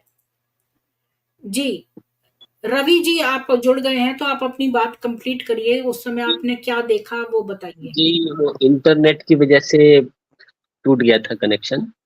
तो जी दरअसल में जो इनका जो रहन-सहन है, जो ये घर में रहते हैं, तो ये तो बिल्कुल ही ऑर्डिनरी और कलरफुल ड्रेस वगैरह पहनते हैं, और इनका खान-पान भी कोई शुद्ध नहीं है। तो वो जो है हर तरह की चीज़ ये लोग खाते हैं। मुझे तो समझ में जैसे नहीं आ रहा, आप तो कह रहे हो कलरफुल ड्रेस पहनते हैं, ये तो व्हाइट कलर के कपड़े पहनते हैं। आप नहीं, किसके बारे में बात कर रहे हो? घर में तो ये लोग बिल्कुल अल्ट्रा मॉडर्न ड्रेस पहनते हैं। आप कि सेंटर में रहने की बात कर रहे हो या ये वैसे ही लोगों की बात कर रहे हो? नहीं, मैं सेंटर में जाता था, हाँ और वहाँ की दीदियों के बारे में जिज्ञासा हुई, तो मैंने एक बार एक दीदी के घर में चला गया मैं, देखने के लिए कि भई ये लोग कैसे रहते हैं। तो उनके घर में जाकर मैंने देखा कि वो तो बिल्कुल ही कलरफुल ड्रेस और नॉर्मल ड्रेस पहन कर के रहते हैं। और जी इनका खान-पान में भी ऐसी कोई मुझे कोई वहाँ तो घर का वातावरण भी ऐसा कुछ लगा नहीं, सात्विक ऐसा कुछ लगा नहीं। तो इसके अलावा फिर मैंने सेंटर में कुछ ऐसे दृश्य देखे, तो उसको देख कर के मुझे फिर ये वो डाउट हुआ। मैंने कहा बताइए, जो सेंटर में दृश्य देखे वो बताइए। वो अब वो क्या बताऊँ, वो जो है भाइयों का जो है, भाई का जो है इन लोगों के साथ में वो सब कुछ रहता है, तो अब उसको कैसे बताएँ? एग्जैक्टली आपने क्या देखा वो बताइए, वो मैं बता नहीं सकता दीदी। बता दीजिए। वो इनके आपको आपस पता में है, मैंने इस्लाम की सुन्नी इस्लाम की नंगी तस्वीर नाम की किताब पढ़ी, जिसको पढ़ के कोई जमीन के अंदर गड़ जाएगा, लेकिन मैंने पढ़ी। जबकि इनमें रिलेशन इतना गंदा वो मैं पढ़ने में शर्म आए जिसको, वो भी मैंने पढ़ा, क्योंकि हमें लोगों का कल्याण करना है, उन्हें सत्य दिखाना है। इनमें रिलेशनशिप चलता है दीदी। हम्म इनमें ना जो भाई होते हैं और इनमें जो है रिलेशनशिप चलता है। तो और वो बिल्कुल ही जो है बिल्कुल इस तरह का रिलेशनशिप चलता है कि बिल्कुल कोई भी मतलब इनको शर्म नहीं, कुछ नहीं। भाई बोलते हैं परंतु रिलेशनशिप चलता है, ये है चक्कर। और दूसरी बात है कि ये जो इन लोगों में कुछ जो है वो कुछ ऐसा पदार्थ मतलब वो लेते हैं, कुछ मेरे को लगता है जिससे कि मतलब कुछ नशीले टाइप का कुछ पदार्थ ये लोग खुद भी कंज्यूम करते हैं। हम्म। तो वो सब चीजें जब मैंने देखी तो मुझे थोड़ा सा बिल्कुल ये लगा। उसके बाद लास्ट में जब मैंने फिर बिल्कुल कन्विंस हो गया कि भाई ये लोग बिल्कुल ही गलत लोग हैं और इनका ज्ञान भी जो है जो मुझे कुछ कन्विंसिंग नहीं लगा। 1 साल का ही समय हुआ था, ज़्यादा हुआ नहीं था, तो मैं अलग हो गया। तो मैं अपने आप को भाग्यशाली समझता हूँ कि 1 साल में छूट गया। जी। जी, जी। तो मेरे पास यहाँ पर और भी आए हैं लोग जो बताते हैं, जो बीके में सेंटर में समर्पित लोग हैं, जो वहीं सेंटर पे रहते थे, कि हुँ, ये लोग बोलते हैं कि ये मेरा वाला, ये मेरी वाली, ये ऐसे करते हैं, रिलेशनशिप्स बनाते हैं। वो उषा जी ने बताया था मेरे को शायद। उषा जी को एक गरीब परिवार की महिला है, जिन्होंने अपना पूरा, जिनको बचपन से ही दे दिया गया था वहाँ पर सेंटर पर, तो उनका तेल निकाल लिया। सुबह से शाम तक सारे ये चीज़ें बनाती हैं, ये बहुत सारी चीज़ें बनाना सीख गई वहाँ, ढोकला, कभी कोई और आ रहा है तो उसके लिए ये बना दो, फलाना बना दो। सारा दिन बेचारी से इतना काम करवाते थे, झाड़ू, पोछा और सब काम इन्होंने करे हैं। उनका तेल निकाल लिया, फिर वो बेचारी दूसरे सेंटर में चली गई कि शोषित ना हो, क्योंकि अगर आप पैसा नहीं दे सकते तो ये आपसे इतनी गुलामी करवाते हैं, इतनी गुलामी कराते हैं कि आप कुछ नहीं कर सकते। और जब आप कहीं जा नहीं सकते, आप इन पर डिपेंडेंट हो, तो ये आपको बुरा व्यवहार करते हैं। एक दिन उनके सिर में दर्द था तो उनको चाय भी नहीं पीने दी, और उनको बुखार था, दस्त लगे थे, तो बार-बार नहलवाते थे कि जितनी बार आप टॉयलेट जाते हो उतनी बार नहाओ, चाहे बुखार हो तब भी। और डॉक्टरों में ये विश्वास नहीं करते। एक राजीव बार जी, तो आपका स्वागत है। जी, हाँ। जी, एक बार तो दीदी मैंने जो है ना ये वो एक ब्रह्म कुमारी जो है, जो वहाँ पर मुरली वगैरह सुनाती है, तो वो किसी मल्टीनेशनल कंपनी में नौकरी भी करती है। हम्म। तो नौकरी करने जाती है और फिर शाम को फिर आती है, फिर सेंटर में आती है। तो एक दिन उसने ऐसा कहा कि शाम के समय सेंटर में आप मुझे मिलना, मैं ऑफिस से आऊँगी तो मुझसे कुछ बात करनी है। मैं ठीक है। तो सेंटर में शाम के वक़्त वो आई, तो मैं तो उसे पहचान ही नहीं सका। वो बिल्कुल ही अल्ट्रा मॉडर्न ड्रेस पहने हुए और बिल्कुल बाल बिखरे हुए और खूब ज़्यादा मेकअप किया हुआ। मैं तो एक बार पहचान ही नहीं सका ये कौन है। तब उसने अपना नाम बताया, तब मैंने पहचाना। मैंने कहा दीदी आप तो व्हाइट ड्रेस पहनती हैं और आप ये ड्रेस पहनकर। बोली ऑफिस में क्या मैं सफ़ेद कपड़े पहन के जाऊँगी? तो मैंने कहा दीदी सफ़ेद कपड़ा तो पवित्रता की निशानी है, प्रधानमंत्री भी पहनते हैं सफ़ेद कपड़ा, पहनना चाहिए हर समय। तो कोई जवाब नहीं दिया। तो मैंने फिर ये देख लिया कि ये इनका तो डबल स्टैंडर्ड्स हैं, ये बोलते कुछ हैं और करते कुछ और हैं। तो ये सब चीज़ें, ये जो रूप जो मैंने उनका देखा ना, वो रूप देखने के बाद मैं कन्विंस हो गया कि these are not good people, these are wrong people.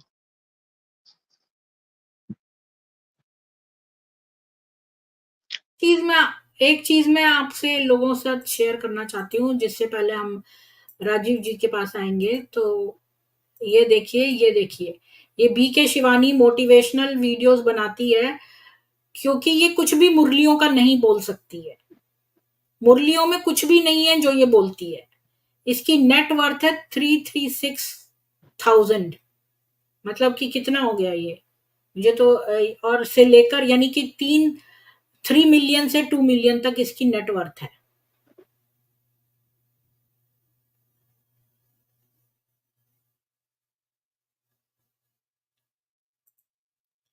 जी, राजीव जी, स्वागत है, बोलिए। धन्यवाद। ये एक्सपेक्टेड जो है इनका बीके शिवानी का नेट वर्थ है, इससे कहीं ज़्यादा होगा। और आपने जैसा कहा कि ये मुरलियों से एक भी चीज़ नहीं बोलती हैं। जो जनरल लाइफ में जो मोटिवेशनल स्पीकर्स पॉजिटिव किसी अफर्मेशंस किसी जो आपको जी, वीडियो जी। मिल जाएँगे बहुत पुराने, जब जी, शिवानी पैदा भी नहीं हुई थी तब से चल रहे हैं ये। तब तब के ये वीडियो का मटेरियल चुरा-चुरा के बोलती है, जी। एनएलपी वगैरह। हुँ। बिल्कुल मैम, वो वही बातें बोलेंगी जो एक कॉमन मैन जो कि ब्रह्मा कुमारीज़ को फ़ॉलो नहीं करता है, वो उनकी बातों से प्रभावित हो। और ये जो जहाँ बोल रही हैं, जहाँ आने के लिए बोल रही हैं, जो बैच लगाने के लिए बोल रही हैं, जो व्हाइट कपड़ा पहनने के लिए बोल रही हैं, वो लोग फ़ॉलो करें। पता करें कि ये बैच कहाँ मिलता है, ये ब्रह्मा कुमारीज़ कहाँ है।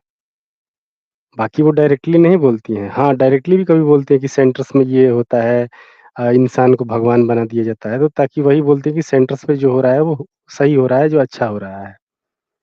तो ये क्योंकि जो मुरलिया में जो गंदगी आती हैं, अगर वो पब्लिकली वो बोलना शुरू कर दे तो उनका ये पब्लिक सुन रही है उनको वैसे ही विरोध कर देगी, बायकॉट कर देगी। क्योंकि ये मुरली बनी है, ये उन ब्रेन वॉश्ड लोगों के लिए बनी है जो कि कम से कम 7 डेज़ का कोर्स को जो है वो जो भी उसमें उल्टा-सीधा 5000 साल आत्मा परमात्मा का पाखंड जो ये लोग डाले हैं 7 डेज़ कोर्स में, इसको मान ले। और उसके बाद भी ये वो जो वह व्यक्ति जो कि कम से कम 6 महीने, साल भर या उससे ज़्यादा दिन इनका जो अज्ञान है वो सुना हो, उसे मानता हो, तो उसके लिए मुरली है। और पर डे 90% मुरली है जो कि लोगों को ब्रेन वॉश करने के लिए अब जो ऑर्गेनाइज़ेशन है उसके फ़ायदे के लिए, पैसा वसूली करने ये के हर एक लिए। को सेंटर पे बुलाते हैं राजीव जी। मुरली का बताएँगे तो बहुत सारे लोग ऑब्जेक्शन करने लगे, अरे हमारी मुरली में ये है, वो है। तो ये आपको बताते ही नहीं है मुरली का। इवन आप सेंटर पे जाएँ तब भी नहीं बताएँगे। ये 1 साल तक तो भनक भी नहीं लगने देंगे मुरली में क्या है।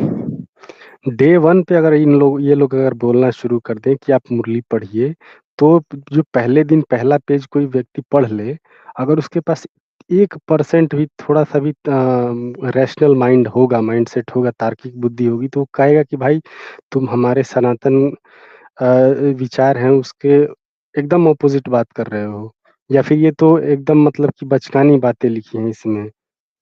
तो ऐसा करके लोग रिजेक्ट करते जाएँगे। इसलिए ये लोग मुरली ब्रेन वॉश्ड जो धीरे-धीरे इनके कंट्रोल में लोग आने लगते हैं, उनको पढ़ने के लिए बोलते हैं। और हाँ, हाँ, अ, शुरू से नहीं बोलते ये। हाँ, हाँ, 1 साल तक तो ये शुरू हनीमून पीरियड में भी नहीं बोलते हैं, तब जी, तो जी। आपको लत लगा देते हैं अपनी नशे की हाँ, हाँ। मिठाइयाँ खिला-खिला के। तो जब आप पूरा सेंटर में आपको एक आकर्षण जैसे वो लेडी नहीं कह रही थी मैं स्कूटी उठा के चल देती थी, वो उसको 1 साल जी। थोड़ी हुआ था जाते हुए, उसको कुछ ही महीने में वो उसको इतना कशे वो खींच लिया इन्होंने कि वो वशीभूत हो गई, फौरन स्कूटी उठा के चल देती थी, जबकि उसका मन नहीं चाहता था तब भी। अगर आप उन लड़कियों के वो कमेंट्स पढ़ो जो जिन कमेंट्स कह रही हूँ, जो उन्होंने कोर्ट में गवाही दी है, तो वो कहती थी कि हमारा मन नहीं करता था कि लेखराज हमें छुए, पर हमारे मुँह से बोल नहीं निकलते थे। तो जी। ऐसा क्या ये कर देता है कि इनका मन करता था अंदर से कि ऐसा ना करें, पर फिर भी वो करना पड़ता था। जी। अब वो जो लास्ट जो पॉडकास्ट हुआ उसमें जो अशोक जी बोल रहे थे और उसके बाद जो एक भाई साहब आए थे उन्होंने कई सवाल दागे। तो वो सारे के सारे तार्किक प्रश्न उन्होंने पूछे।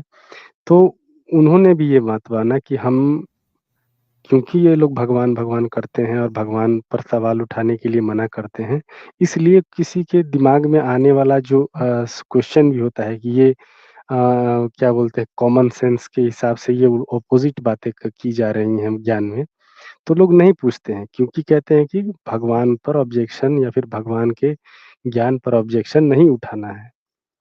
हुँ। बल्कि ये जो मुरली ये लोग छापते हैं, यहाँ पे यही सब चीज़ें जो अलग-अलग सेंटरों से और ज़्यादा से ज़्यादा लोग इन पर जो सवाल पूछते हैं तो वही चीज़ें जो वहाँ पे माउंट आबू में जाती हैं, तो हाँ, वही चीज़ें ये लिखी नहीं जाती है चाहते कि अपने कोई फ़ेवर में देख ले लेने इनकी के लिए। मुरली और अपने लोगों को भी मना करते हैं कि सेंटर की बातें बाहर नहीं बतानी, बस। बिल्कुल।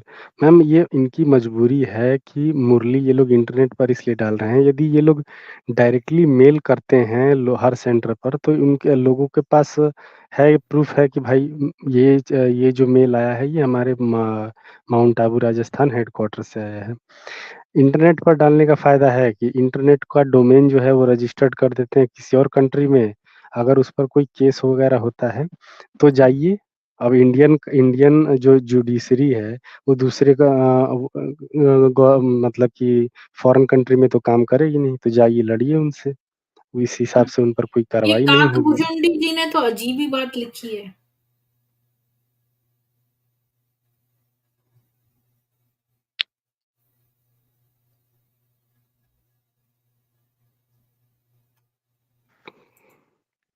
जी,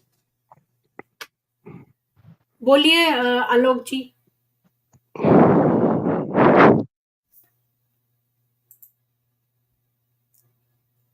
आप म्यूट है आलोक जी, हाँ, बोलिए। मैं म्यूट हूँ और मैं ये बोल रहा था कि मेरा शायद चूंकि मेरे को न्यूरोलॉजिकल डिसऑर्डर है, मैं दवा लेके मेरा सोने का समय है, ठीक है, तो अगर आप परमिशन दें तो हम ये मैं क्लोज करते हैं, फिर हम ये स्ट्रीम भी क्लोज करते हैं। रवि जी, आपको कुछ और शेयर करना है तो बोलिए। दीदी बस यही शेयर करना है कि एक तो ये लोग वशीभूत किसी प्रकार का करते हैं जो कि हम लोगों को ठीक पता नहीं है एग्जैक्टली क्या ये वशीभूत करते हैं। तो इन लोगों से जो है, जो भी नए लोग हैं वो जो है थोड़ा सा पहले अच्छी तरह जांच कर, वो लोग जो है ये इस बात को समझ करके जो है इनसे दूर रहे, क्योंकि ये आप एक दो बार सिर्फ जिज्ञासावश भी अगर आप सेंटर में जाएंगे तो वो कुछ ऐसा वो वशीभूत करते हैं कि फिर आपको बार बार जाने का मन करता है, जो कि मेरे साथ हुआ। तो मैं यही हाँ, कहूंगा कि ये लोग जो हैं जिज्ञासावश भी इनके सेंटर में जाने की बिल्कुल गलती ना करें।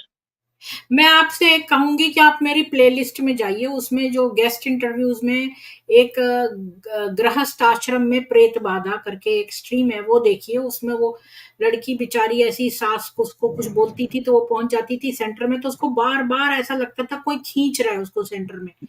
और उसने क्या क्या देखा कि इनकी आंखें बदल गई, ये चीज कल परसों एक लेडी ने बताई थी कि उसने भी देखा। तो ये अलग लोग हैं, वो तो उनको नहीं जानती हैं। वो महाराष्ट्र की कोई लेडी है जिसने कि मेरे को ये प्रेत बाधा वाला जो स्ट्रीम है, और परसों जो लेडी आई उसने जो डिस्क्रिप्शन दिया वो बिल्कुल वही था जो उसने दिया था उस वाले में। और तो बिल्कुल ये लोग बदल जाती है रूप। जैसे कि कर्ण पिशाचनी जो है, वो आपने सुना होगा कि एक आदमी था, वो हर एक चीज को बता देता था कि अब क्या होने वाला है, ये क्या, उसमें बड़ी चमत्कारिक शक्ति थी। तो किसी ने बोला कि भाई तुम कैसे बता देते हो, मुझे भी ये विद्या सिखा दो। तो उसने कहा नहीं नहीं, तो वो माना नहीं, पीछे ही पड़ गया। तो उसने कहा देखो, मेरे को कर्ण पिशाचिनी मेरे कान में बैठती है, वो बता देती है। तो उसने भी साधना की, पर जब वो मरने लगा तो वो कर्ण पिशाचिनी आ गई। वो तो नदी की तरफ भागा, लेकिन कर्ण पिशाचिनी आ गई और उसको ले गई। तो जिसको भी आप अगर मानते हैं इस तरह के चीजों को, ब्लैक मैजिक को, तो फिर वो लोग क्या करते हैं कि वही लोग ले जाएंगे आपको। तो ये सब प्रेत हैं। जैसे दरगाह पे आप जाते हैं तो सारी जिन्नों की टोली, तभी ये लोग बोलते हैं ना टोली खाओ टोली। ये वर्ड टोली का क्या मतलब है? टोली मतलब समूह। तो ये जिन्नों का समूह है। जिन्नों और ये भी एक मैंने कई एक दो स्ट्रीम्स में बताया है कि कैसे एक पुलिस सुपरिंटेंडेंट का बेटा था, अनएम्प्लॉयड बेचारा, लेके गया दरगाह के मौलवी के पास। तो उसने कहा, दरगाह का जो मालिक था उसने कहा हाँ आपके बेटे का काम हो जाएगा। तो उसने उससे पूछा दरगाह के मालिक से कि आपका बेटा क्या करता है? तो उसने कहा वो अनएम्प्लॉयड है। उसने कहा तो आपने अपने बेटे का काम क्यों नहीं करवाया? कहता देखें, सच्ची बात तो ये है कि हमारे यहाँ होते हैं जिन्न, और फिर वो आपकी समस्या देखकर चाहे 2 जिन भेजें, 4 जिन, जितनी बड़ी समस्या होगी उतने जिन जाएंगे, काम अवश्य कर लेंगे, लेकिन मरने के बाद वही आपको खींच ले जाएंगे। इसके बाद आप भी जिन्न ही बनोगे और इनकी टोली में शामिल होगे, और फिर कोई व्यक्ति आएगा तो वो उसकी पूर्ति करने के लिए आप भी जाओगे। तो ये पूरा एक चक्रव्यूह। कहता मैं तो फंस गया, अपने बेटे को नहीं फंसाऊंगा। तो ये इनका भी यही है। आपको क्या लगता है, लेखराज के जो पितृ थे जिनकी मुक्ति नहीं हुई, वो इसके ऊपर आते हैं। और यही, क्योंकि ईश्वर तो कभी किसी के ऊपर आ ही नहीं सकते, वो व्यक्ति तो फूट जाएगा। इतनी बड़ी ईश्वरीय ताकत कभी किसी व्यक्ति के अंदर आ सकती है? हमारे यहाँ चड्डी नहीं करते ईश्वर, वो अवतरित होते हैं। तो ये जो वरना श्री कृष्ण और राम जी किसी के ऊपर आ सकते थे, विष्णु, उनको क्या जरूरत थी कि वो अवतरित होते? तो ये जो कहता है कि शिव बाबा आते हैं, इसके अंदर वो आता है, ये तो भूत प्रेत जिन्न हैं जो आपको ले जाएंगे। उनमें पावर्स होती हैं, लेकिन फिर वो आप भी मरोगे तो वहीं को जाओगे। जी रवि जी, बोलिए। जी बिल्कुल, आपने बिल्कुल सटीक कहा। और कुछ ना कुछ पावर है जो कि शुरू में लोग समझ नहीं पाते हैं, बाद में जाकर के रियलाइज होता है। और सबसे बड़ी बात है कि आप वहां पर जाते हैं तो ऐसा मन करता है कि जेब में जो भी है उनको दे दो, कुछ दे दो इनको। ये भी एक अजीब सी अर्ज होती है कि पर्स में जितना भी होता है 1000-1500 हम दे ही आते हैं। तो बाद में मुझे रियलाइज हुआ कि ऐसे क्या फोर्स है कि जो मैं हर वक्त जो है पैसे दे देता हूँ। तो ये भी एक एक कोई है जो जैसा आपने बताया कोई जिन्न का असर है।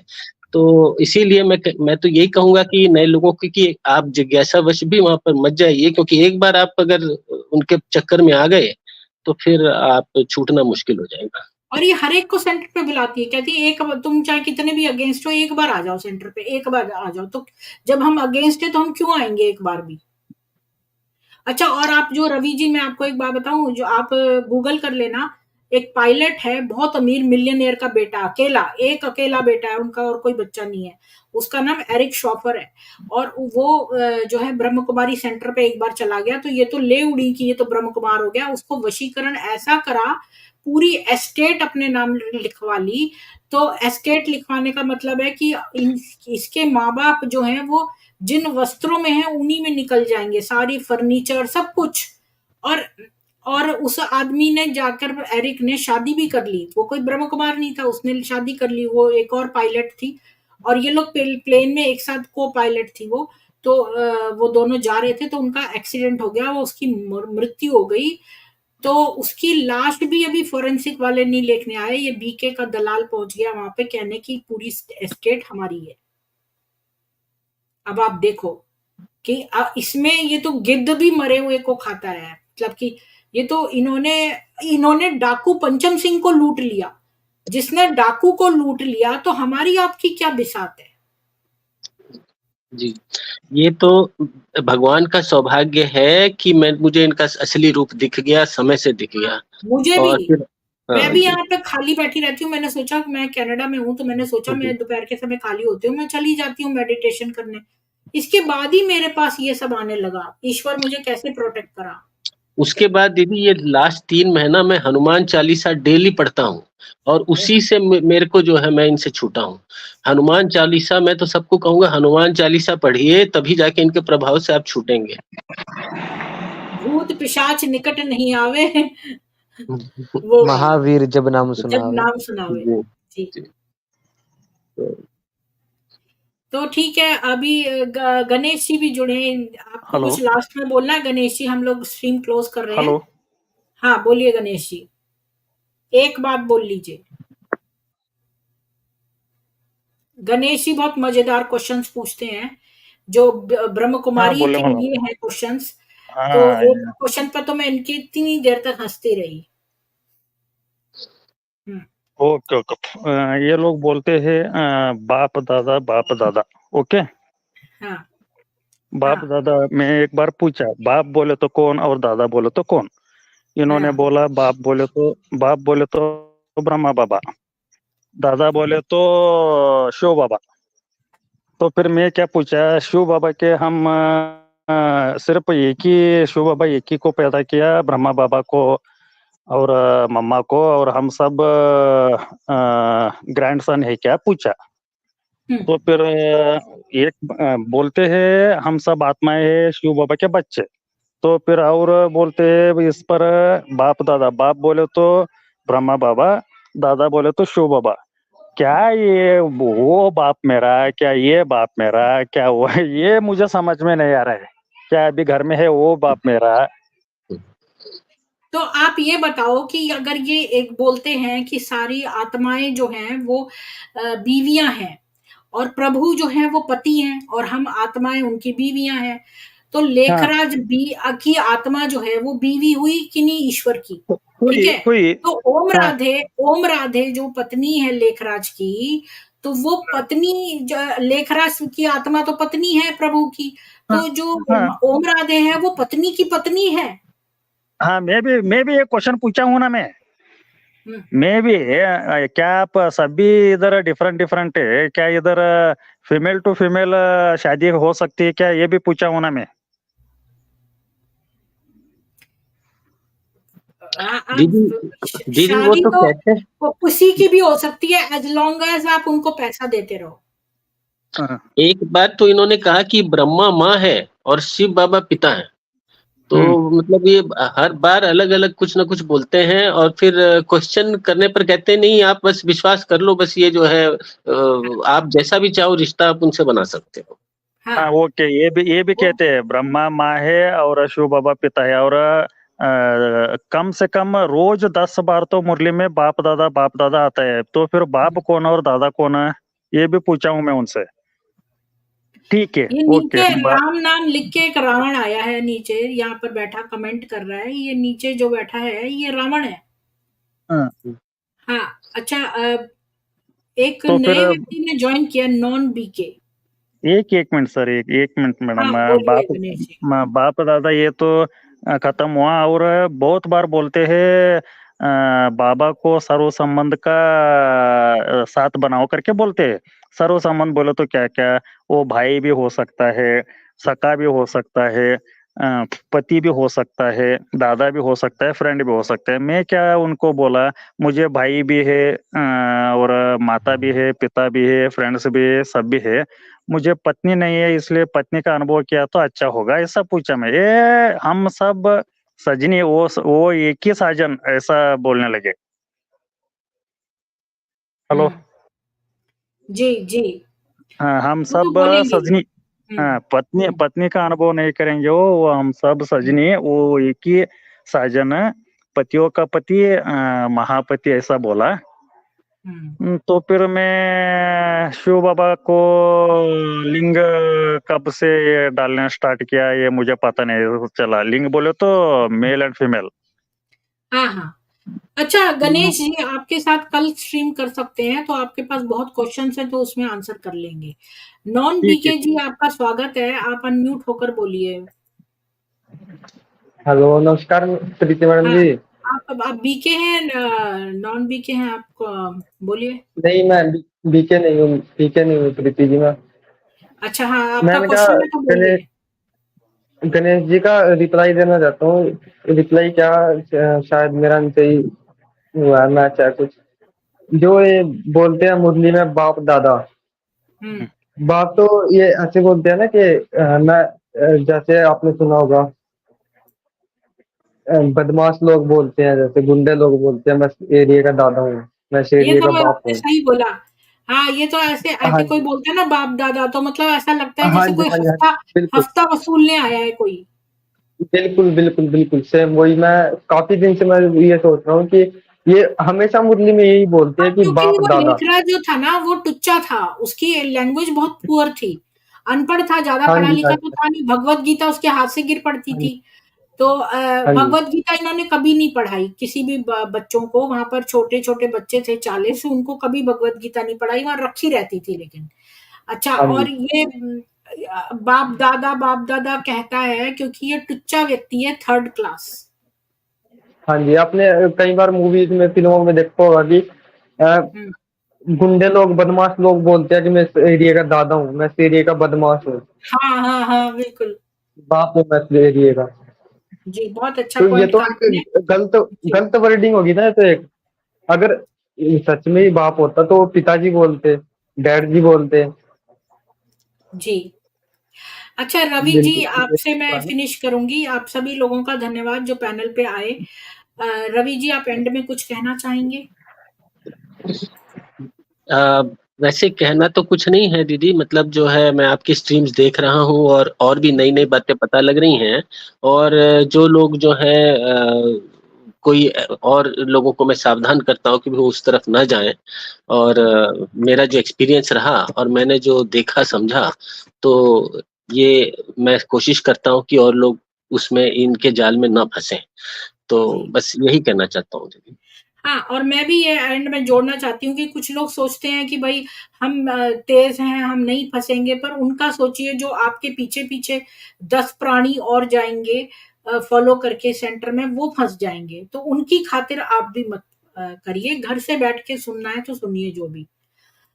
तो ये सब क्वेश्चंस हम कल लेंगे और इंदिरा जी कंडक्ट कर लेंगे, कोई एक्स-बी-के सभा हम कर लेंगे कल और उसमें आप सब लोग अपने क्वेश्चंस रख लीजिएगा। शुभ रात्रि सभी को, जय सनातन वैदिक हिंदू विश्व और जय श्री राम।